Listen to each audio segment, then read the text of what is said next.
My name is Molly Peters Ipanova, and I'm in Miss Watson's grade 9 English class at Oak Bay High School. During the last few weeks, I have learned about the Aboriginal cultures and their traditions, as well as how to write different poems.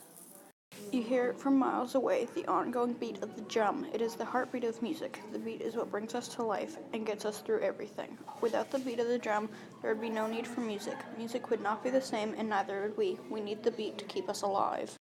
That poem was a simple poem, and it is about the drum and how important it is in our lives. In this poem, there are two different figures of speech.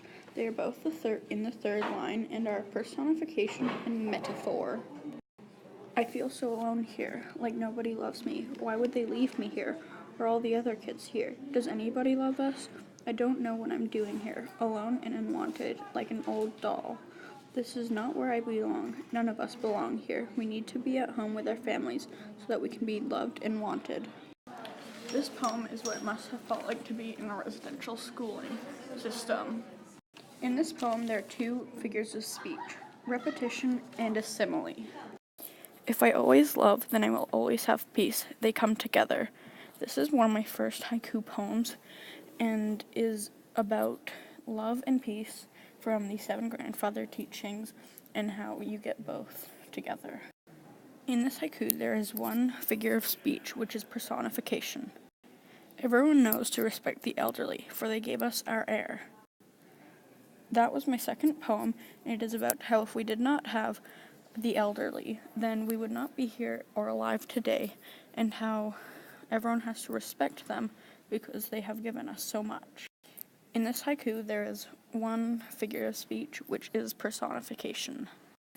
We need cedar trees. They bring so much to our life. The cedar trees provide us with shelter. The height from these glorious trees serve as our protection. They are tradition and life. This poem is about how important cedar trees were to the Aboriginals and how important they are still today. In this poem, there are two figures of speech, personification and a metaphor.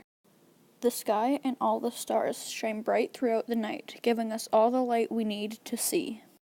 This poem is about the stars and what they give us, such as the light, and it is a cinquain poem and has two figures of speech.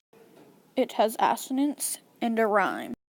I would like to thank all the audience for listening to my poems, and thanks to Miss Watson and my friends, Salvador, Grace, Gareth, and Estelle for helping me write my poems and inspiring me.